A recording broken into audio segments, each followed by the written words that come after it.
I've been following your stuff for a while. Really, really great stuff on social media. You really educate a lot of people. But there is this, topic that you go into. It's cell danger response.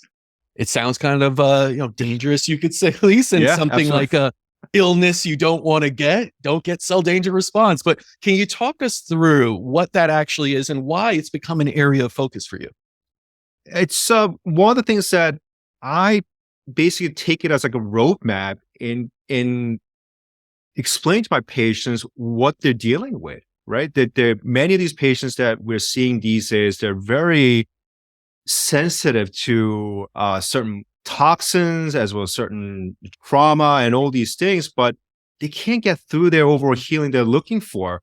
And one of the things that I, started doing was I started looking at the work that was done by Dr. Robert Novia, and he explained what cell danger response is in lieu of what's really happening in the patient's body. So what cell danger response is a evolutionary metabolic response to protect the cells and the host from harm. So it's basically triggered from chemicals, physical and biological threats. So just kind of give you an example of a biological threat, I call it the biotoxin. So viruses, bacteria, mycotoxins, and parasites, and then chemicals are BPA, halogen, and all these common things that we end up having to see in our environment. And then there's a physical trauma. Let's just you got a burn or something. Maybe UV radiation could be another thing. And then there's a physical trauma psychological trauma in dealing with trauma that you're dealing with PTSD, right? So those soldiers coming back having to deal with PTSD, all those things are response to how our body's handling all these lack of homeostasis, result in the fact that our body's constantly going through CDR or cell danger response. It's very hard to turn that off.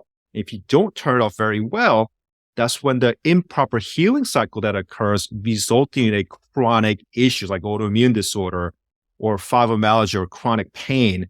So it's a very tough topic to explain sometimes. Even doctors and scientists have trouble explaining it, but it's a really eye-opening moment when you realizing it's like aha moment coming in and like, you know what, I need to direct my entire protocol, entire concentration of how I'm to handle my patients differently to address the root cause issue, trying to help to calm that down, and then getting through a proper healing cycle that the patients may be needing.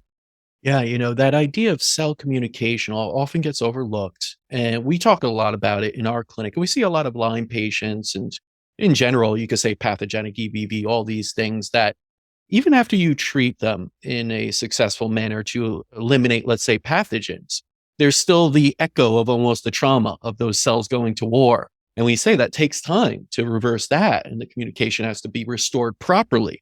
And so a lot of people just stop at, hey, you got rid of Borrelia, you got rid of whatever it is there, and don't start to look at the cell communication and basically restore that.